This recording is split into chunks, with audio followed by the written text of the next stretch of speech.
목사님 연천에서 오신 거예요? 여기 오셨어요? 아이고 좀 괜찮으세요? 아이고 병문안도 못 가보고 죄송합니다. 하여튼 우리 오늘 이 자리에 참석 우리 모든 성도들에게 하나님의 은혜와 능력이 임하시기를 바랍니다. 오늘 하나님 말씀은 디모데전서 1장 12절에서 17절 말씀, 신약성경 338페이지입니다. 338페이지 디모데전서 1장 12절에서 17절까지 말씀을 살펴보도록 하죠.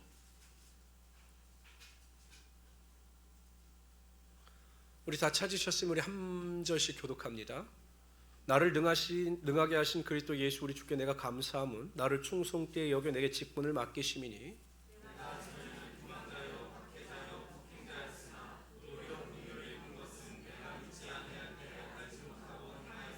우리 주의 은혜가 그리스도 예수 안에서 있는 믿음과 사랑과 함께 넘치도록 풍성하였도다.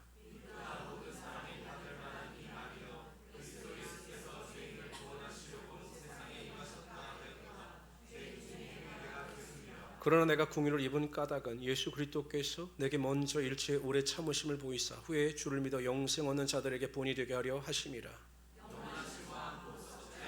보이지 아니하고 홀로 하나이신 하나님께 존귀와 영광이 영원 무궁하도록 있을지어다. 아멘. 아멘. 오늘 설교 제목은 내가 바뀌어야 신앙이 바뀐다, 이와 같은 제목입니다. 저는 예수 그리스도의 십자가 복음의 능력을 믿습니다. 예수 그리스도의 복음은 완전하고 순결합니다. 그리고 그리스도의 복음을 받아들이는 자들에게는 새로운 피조물이 되는 하나님의 능력이 나타나게 되어 있습니다. 그리스도의 복음을 온전히 받아들인 자들은 삶의 가치관이 바뀌고 삶의 목적이 바뀌고 삶의 방향성이 바뀌고 삶의 역사관이 바뀌게 되어 있는 것입니다. 그런데 안타까운 사실은 이러한 완전하고 순결한 그리스도의 복음의 능력이 모든 사람들에게 동일하게 역사하는 것은 결코 아닙니다. 보통 목사님들이 자주 모이면 자주 하는 말씀들이 있습니다. 이거예요. 왜 안 변할까? 라는 의구심입니다. 아니 왜 이렇게 설교를 많이 듣고 하나님의 말씀을 많이 읽는다고 하면서 그리고 끊임없이 기도를 한다고 하는데 왜 사람이 믿음 안에서 변하지 않을까? 왜 성장하지 않을까? 왜 성숙하지 않을까? 이것이 목사님들이 자주 나누는 대화입니다. 저도 그런 생각을 많이 합니다. 저도 이제 곧 있으면 목회가 한 30년이 되는데요. 수많은 사람을 만나고 수많은 성도들을 만나면서 느끼는 안타까움은 그리스도의 복음을 받아서 매일 믿음의 진보와 발전을 이루어 성장과 성숙의 단계로 나가는 성도들, 그리스도의 복음의 은혜와 능력 가운데 그 신앙이 일치월장하는 성도들이 있는 반면에 그렇게 기도한다라고 하면서 그렇게 헌신한다라고 하면서 그렇게 주를 위해 산다라고 하면서 은혜를 받았다라고 하면서 전혀 변화가 없는 성도들이 많습니다. 왜 그럴까? 여러분 아이러니하지 않아요? 목회자들끼리 하는 이야기 중에 장로가 되면 사람이 바뀐다는 거예요. 항상 장로가 되면 사람이 바뀐다, 이런 말씀들을 목사님이 많이 하셔요. 영어로 엘더예요. 연장자입니다. 그 정도 연륜을 가졌으면 교회에서 인정하여 장로의 직분을 세웠으면 그분들이 믿음의 본을 보유하는데 오히려 교회마다 문제를 일으키는 분들을 보면 다 장로님들입니다. 왜 그럴까? 왜 안 변할까? 제가 이 문제 때문에 곰곰이 생각해 보다가 얻은 결론과 또한 얻은 지혜가 있습니다. 여러분 잘 생각해 보세요. 그릇이 있습니다. 그 안에 음식물 쓰레기가 담겨져 있습니다. 그래서 내가 이 음식물 쓰레기가 너무 싫어서 이 음식물 쓰레기를 먹을 수가 없어서 새로운 음식을 만들었습니다. 막 열심히 만들어서 맛있는 음식을 만들었어요. 그래서 그 음식물 쓰레기가 담아있는 그릇에 새로 만든 음식을 넣었습니다. 그럼 이것은 새 음식입니까? 음식물 쓰레기입니까? 이거 먹을 사람 있을까요? 부인이 그렇게 주면 이거 먹을 남편이 있겠습니까? 없어요. 여러분 아무리 음식물 쓰레기가 담긴 그 그릇 안에 새로운 음식을 많이 넣어도 그 쓰레기의 양만 늘어날 뿐이지 이 음식물 쓰레기가 새로운 음식으로 변화되지는 않아요. 제가 왜 이러한 비유를 들으냐면 내가 성도들의 변화를 왜 성도들이 변화하지 않을까 고민하고 살펴보고 그러다가 내린 결론은 무엇이냐? 성도들이 자신의 자아가 올바르지 아니하면, 성도들의 자아가 자화상이 깨끗하지 아니하면, 하나님의 복음이 들어가면 그 복음이 복음 안에서 열매를 맺는 것이 아니라 복음이 변질되어지는 것을 제가 목격하게 되더라는 겁니다. 여러분 보통 모든 물체들은 열을 가하면 녹게 되어 있어요. 그런데 여러분, 달걀은 열을 가하면 단단해집니다. 오히려 내 자아가 변하지 아니하고 내 고집과 내 습관과 내 태도가 변하지 않은 상태에서 복음이 들어가게 되면 이 복음이 새 생명의 능력으로 나타나는 것이 아니라 이 복음이 변질이 됩니다. 그래서 여러분, 장로님들이 그렇게 되는 거예요. 내가 복음을 듣고 말씀을 들었으니까 내 스스로 나는 의로운 자다라고 하는 착각에 빠져서 오히려 더 고압적이고 교만과 아집의 삶을 살아가게 되더라는 겁니다. 그러니까 음식물 쓰레기, 아무리 깨끗한 음식을 넣어도 여전히 음식물 쓰레기인 것처럼 내 자아가 하나님 앞에서 바르지 아니하면, 내 자아가 하나님 앞에서 깨끗하지 아니하면 온전한 은혜가 은혜되지 못하는 것입니다. 그래서 저는 세례 요한도 그렇고 예수님도 그렇고 처음에 사명을 감당하실 때 외친 말씀이 회개하라, 천국이 가까웠느니라예요. 회개하라, 너의 마음을 정결하고 순결하게 하라. 그럴 때 그리스도의 복음이 온전히 전해질 것이다라고 말씀하고 있는 것입니다. 그래서 우리가 어떠한 은혜와 능력을 사모하기 이전에 가장 중요한 것은 나의 자화상이 하나님 안에서 말씀대로 온전해져야 한다는 거예요. 그러니까 성도들 스스로가 성경이 말씀하시는 온전한 자아상, 지식에까지 새롭게 된 변화를 온전히 체험할 때 은혜가 은혜될 수 있고 능력이 능력될 수 있게 되는 것입니다. 그래서 저는 오늘 시간 우리 성도들이 정말 버려야 될 자화상, 정말 잘못된 자화상, 정말 이건 꼭 버려야 될 자화상과 또 성경 안에서 꼭 취해야 될 자화상이 무엇인가에 대해 살펴보러 함께 은혜를 나누고자 합니다. 오늘은 좀 설교가 딱딱할 수 있습니다. 그러나 굉장히 중요한 설교이고 또 강의 같은 설교이기 때문에 꼭 깨달아 알아야 합니다. 첫 번째로 우리가 버려야 할 자화상이 있어요. 정말 예수 믿는 성도들이 꼭 버려야 될 자화상이 있습니다. 그것은 바로 상처받은 우리의 자아입니다. 제가 성도들과 많이 상담을 해보면 상처받은 분들이 굉장히 많습니다. 그런데 이 상처가 상처로 끝나는 것이 아니라 이 상처받은 자아를 치료하지 않고 그대로 살아가는 성도들을 만나게 되면 이 상처로 인해서, 상처받은 자아로 인해서 사물을 보는 생각이나 태도가 왜곡되거나 변질된다는 거예요. 이 상처가 있는 사람들은요, 항상 올바른 것을 봐도 그 올바른 것을 있는 그대로 인정하고 또 있는 그대로 그것을 바라보는 것이 아니라 항상 사물이나 현상이나 사람에 대한 태도가 왜곡되어지게 되어 있다는 겁니다. 저는 웬만하면 목사님들 인사를 굉장히 잘합니다. 보면 인사를 굉장히 잘하는데 어느 날 한 목사님이 가다가 제가 그 목사님을 못 봤어요. 제가 인사를 못했습니다. 그럼 저에게 와서 임 목사 나를 봤는데 왜 인사를 안 했어? 제가 말할 거 아니에요. 목사님 제가 목사님을 못 뵀어요. 이렇게 말을 할 겁니다. 근데 다짜고니 저한테 오시더니 자기를 보고 왜 인사를 안 하냐고, 왜 쳐다보고 그냥 지나가느냐고 이런 말씀을 하는 거예요.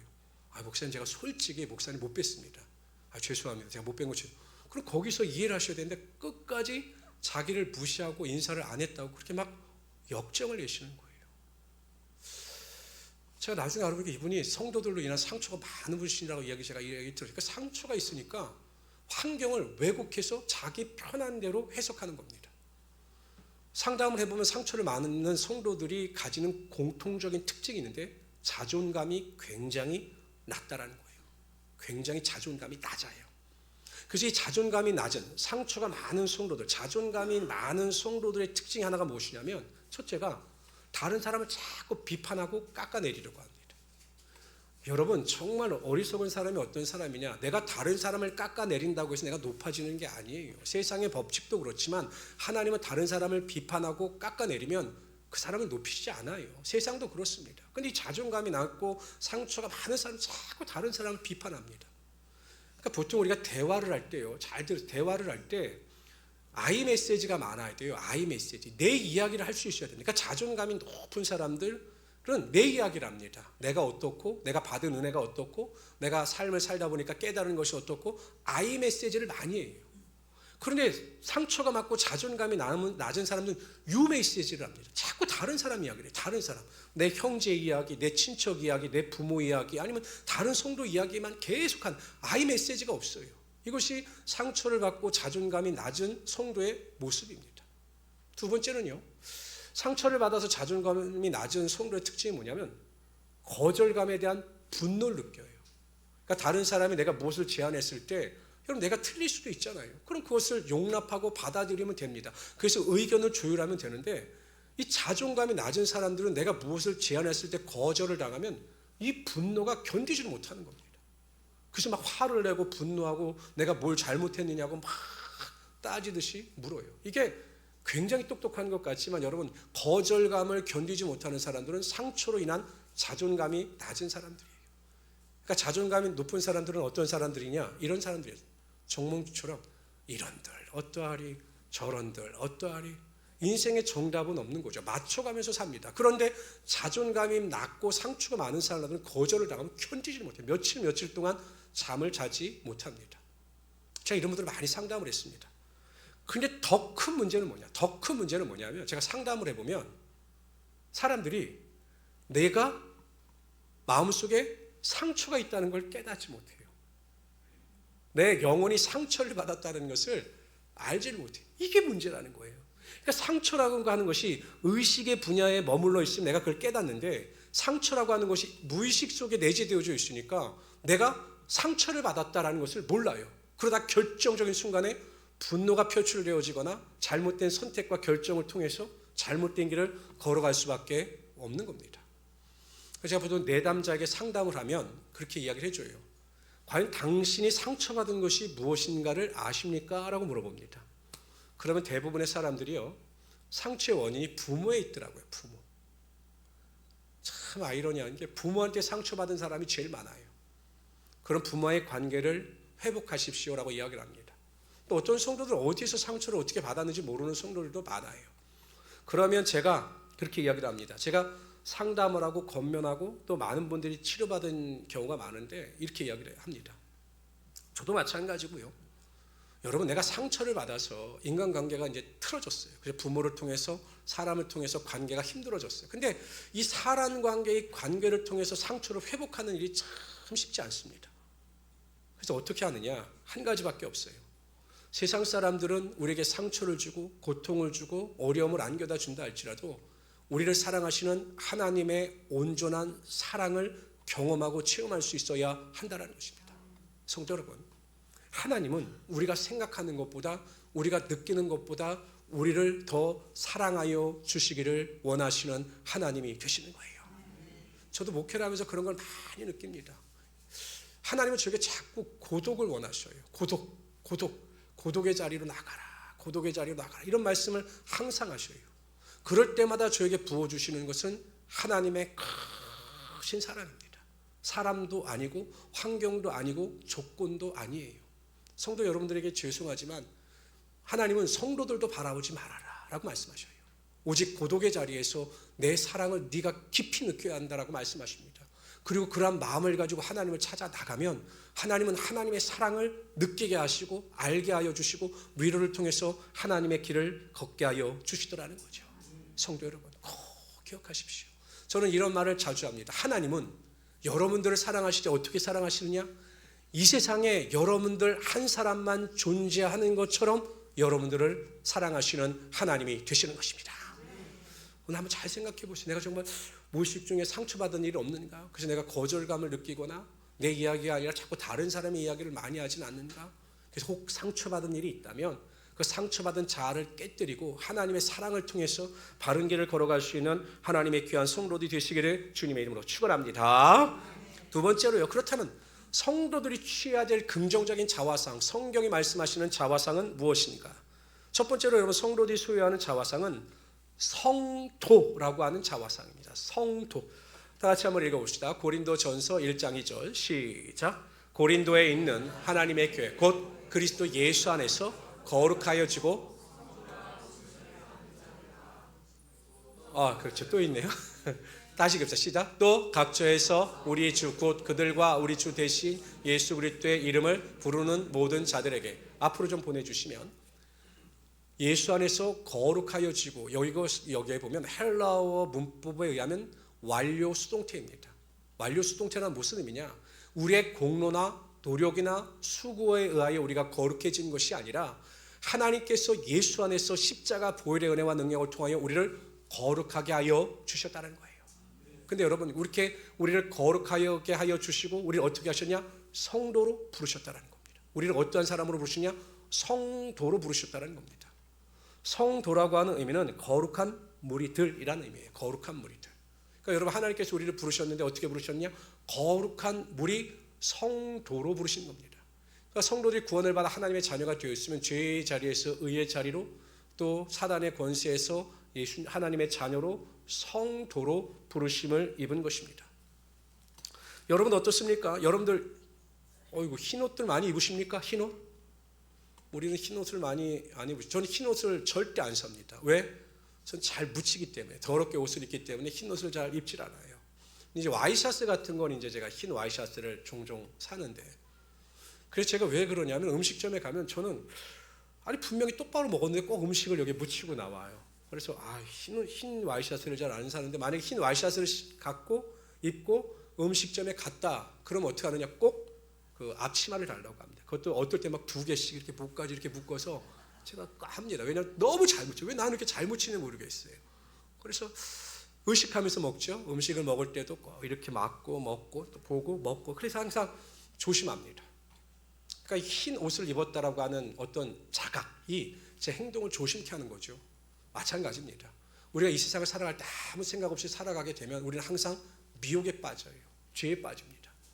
그러나 내가 성도라고 하는 의식을 가지고, 성도라고 하는 자의식을 가지고, 거룩한 무리들이라고 하는 자의식을 가지고 살아가게 되면 말을 할 때도 그렇고 행동을 할 때도 그렇고 항상 우리의 행동을 조심하게 되어 있는 거예요. 그렇잖아요? 누군가 이야기를 합니다. 근데 내가 성도예요. 제가 어디 가면 이제 목사니까 말을 굉장히 조심하죠. 그런 의식을 가지고 살아가게 되면 우리가 좀 더 하나님 안에서 거룩한 길을 걸어갈 수 있게 된다는 것입니다. 저는 우리 모든 성도님들이 지금도 여전히 잘 하시지만 항상 성도라고 하는 자의식을 가지고 믿음 안에서 거룩함 가운데 하나님의 영광을 돌리며 살아갈 수 있는 하나님의 귀한 성도들이 되시기를 주님의 이름으로 축원합니다. 두 번째, 성도들이 소유하는 자화상은 그리스도인이라고 하는 자화상입니다. 사도행전 11장 25절 26절에 보면 바나바가 사울을 찾으러 다소에 가서 만남의 안디옥에 데리고 와서, 이게 이방 지역입니다. 시리아에 있는 안디옥입니다. 이방 교회입니다. 교회 1년간 모여 큰 무리를 가르쳤고, 그러니까 사도 바울과 바나바가 동역을 할 때 그 안디옥 교회에 엄청난 부흥이 일어났습니다. 제자들이 안디옥에서 비로소 그리스도인이라 일컬음을 받게 되었더라. 그러니까 여러분, 예루살렘 교회가 그리스도인이다라고 하는 칭호를 받은 것이 아니라 안디옥 교회, 이방인 교회가 먼저 그리스도인이라고 하는 칭호를 받았다는 겁니다. 이게 여러분 좋은 말로 그리스도인이지, 그 당시 안디옥 교회에 있는 믿지 않는 사람들이 이 안디옥 교인들을 이야기할 때 이렇게 이야기한 거예요. 예수쟁이들, 예수에 미친 것들, 이렇게 말한 겁니다. 왜냐하면 이방인들이 보기에는 안디옥 교회 성도들은 완전 예수님에 미친 사람들입니다. 만나면 예수 이야기하고 만나면 예수를 믿더라고 하니 삶 속에서 먹는 것, 입을 것, 마실 것을 이야기하고 그것을 걱정하는 것이 아니라 오직 예수 하니 저 예수쟁이들이다, 미친 자들이다, 이렇게 칭한 것입니다. 그리스도인이라고 하는 의미는 그리스도 안에 속한 자라는 의미예요. 그리스도 안에 구하는 자라는 의미입니다.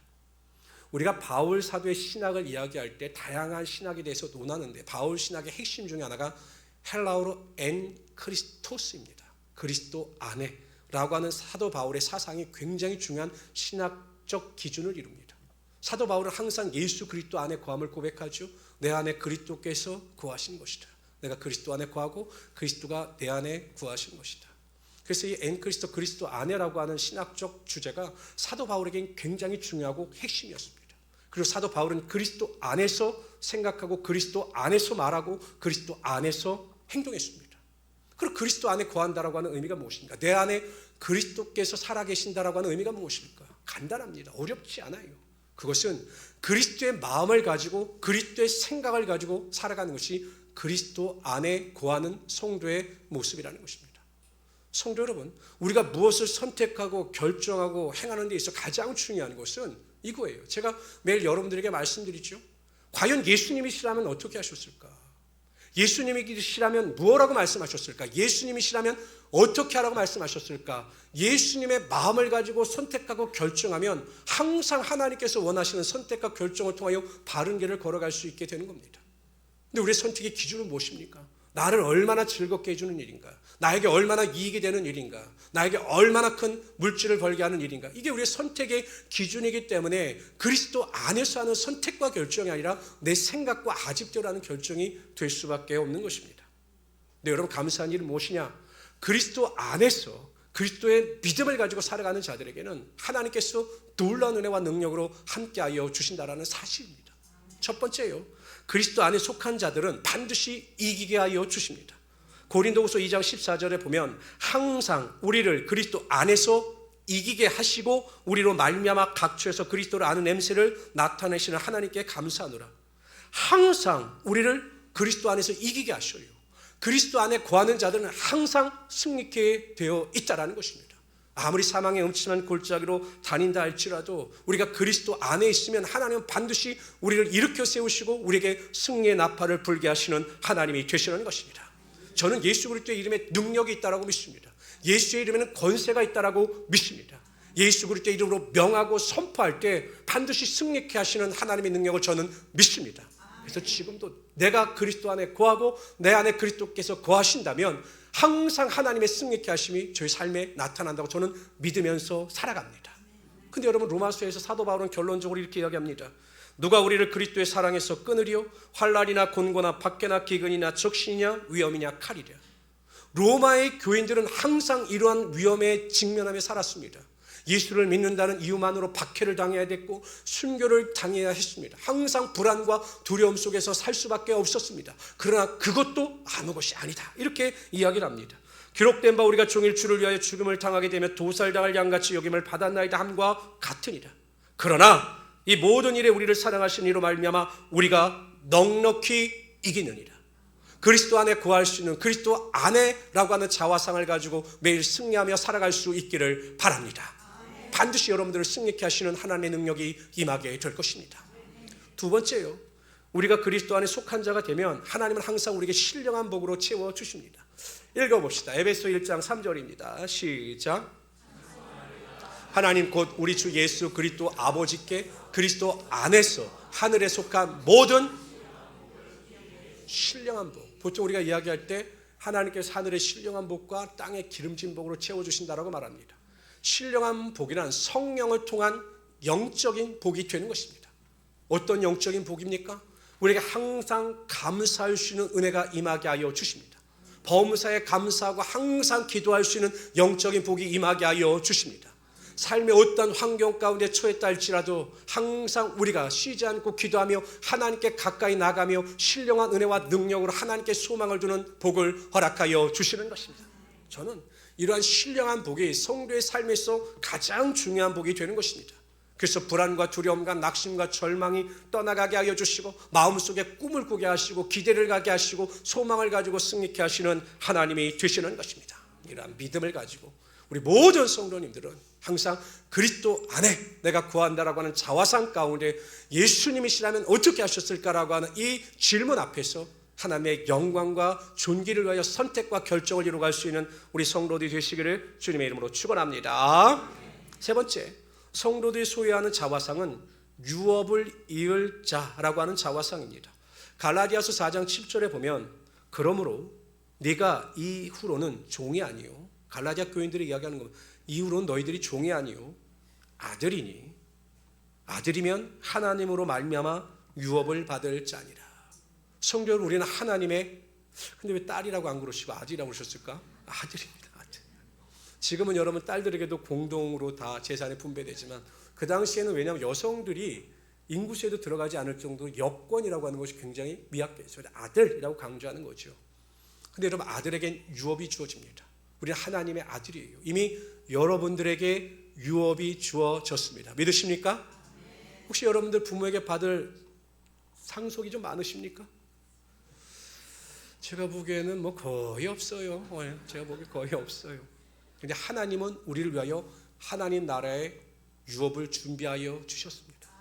D.L. 무디 선생님이 그렇게 이야기했습니다. 우리가 천국에 올라가면 두 번 깜짝 놀랄 것이다. 첫 번째는 하나님께서 성경을 통해서 말씀하셨던 그 천국의 아름다움보다 더 아름다워서 우리가 깜짝 놀랄 것이다. 두 번째는 우리가 기도했더라면 많은 축복을 받았을 텐데 기도하지 못함으로 받지 못한 축복이 많은 것에 대하여 깜짝 놀랄 것이다라고 이야기를 했습니다. 저는 우리가 표현하는 말에는 글에는 한계가 있다고 생각을 합니다.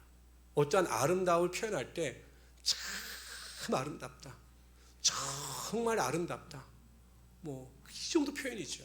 그러나 우리가 천국에 들어가게 되면 하나님께서 우리에게 유업으로 주신 그 하나님의 나라를 바라보면서 우리는 깜짝 놀라고 또한 기뻐하며 감사할 수 있게 되는 것입니다. 근데 여러분, 이 유업을 받은 자들에게 나타나는 공통적인 특징이 있습니다. 사도 바울은 하나님 나라에 대한 그 유업으로서의 그 자화상을 가졌거든요. 그는 이렇게 고백합니다. 빌립보서 3장 14절에 보면 푯대를 향하여 그리스도 예수 안에서 하나님이 위에서 부르신 부름의 상을 위하여 쫓아가노라. 하나님 나라의 유업을 이을 자들은 더 큰 하나님의 상을 바라보면서 이 땅에서 나에게 주신 하나님의 사명을 쫓아 살아가게 되어 있다는 것입니다.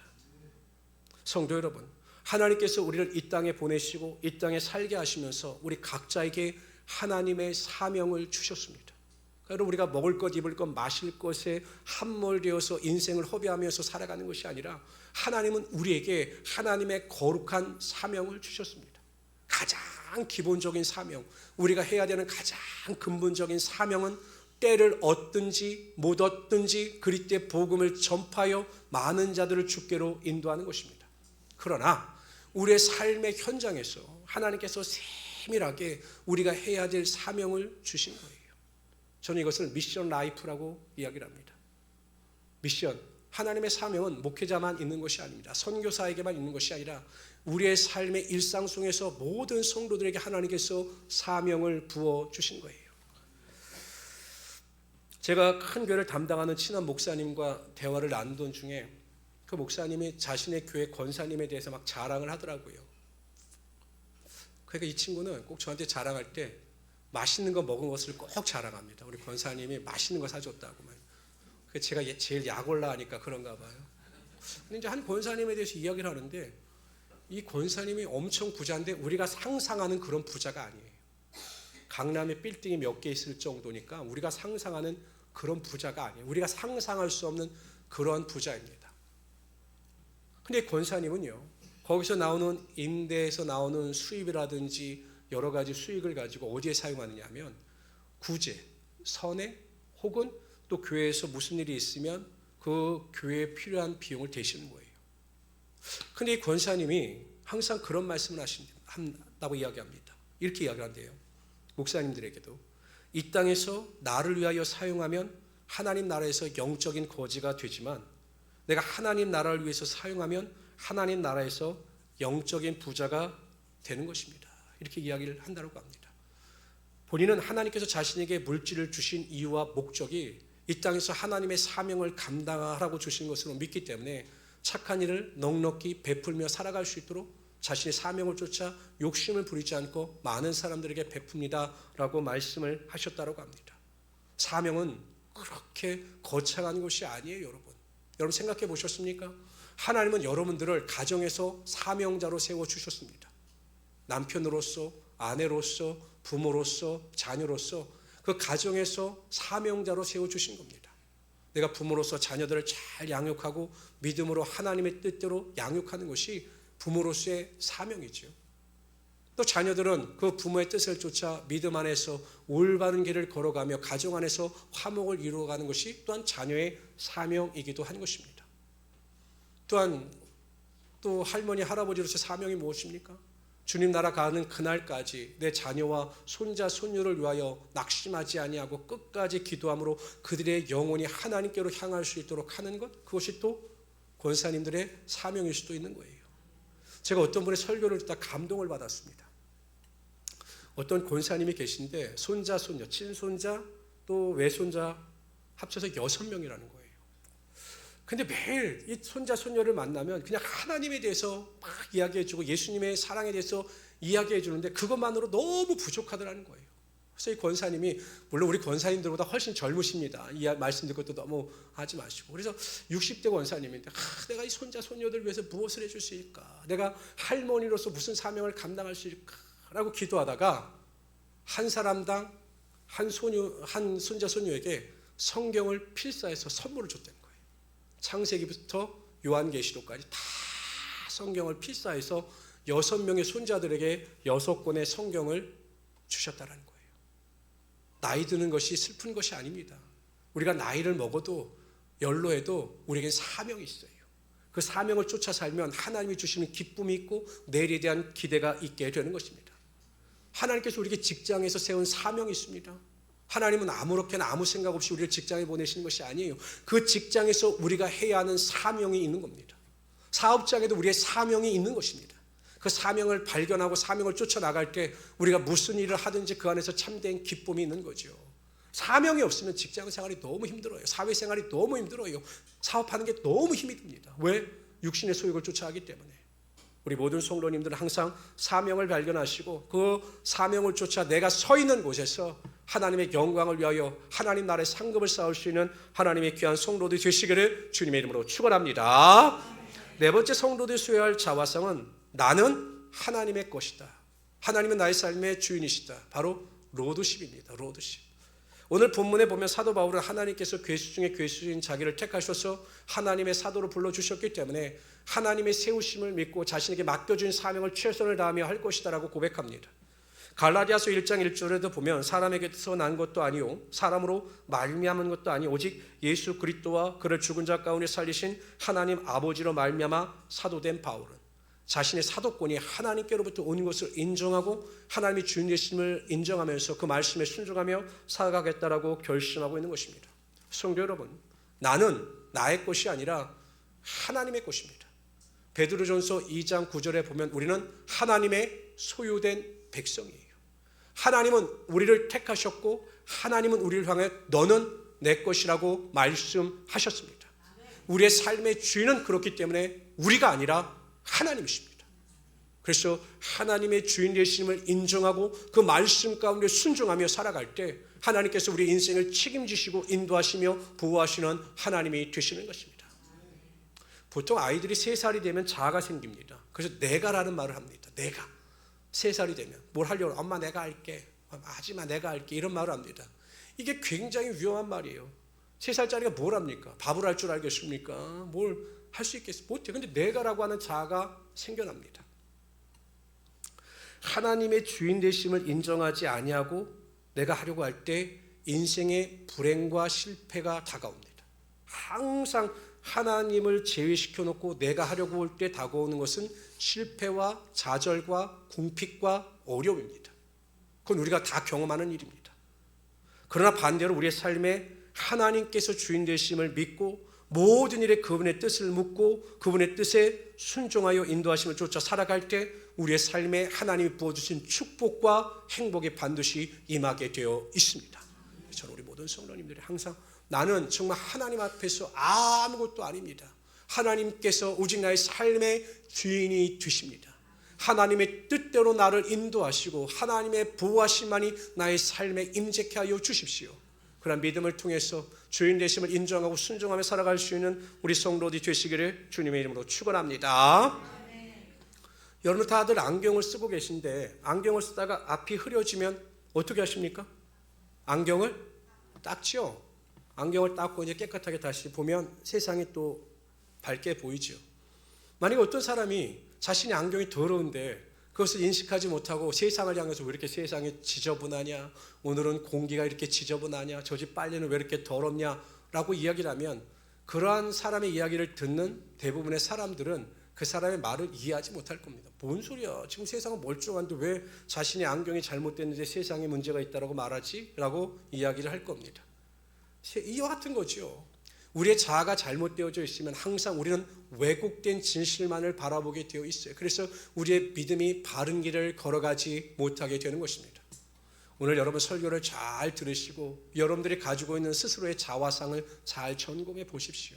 첫 번째, 혹시 내가 상처받은 일은 없는가? 살아오면서 부모나 여러 가지 관계에서 상처받은 일로 인하여 무의식 중에 사소한 일로 인하여 분노하거나 또 여러 사람에 대한 자존감이 낮은 삶을 살아가고 있지는 않은가를 한번 잘 점검해 보십시오. 오직 그것을 회복할 수 있는 것은 하나님의 극진한 사랑일 뿐입니다.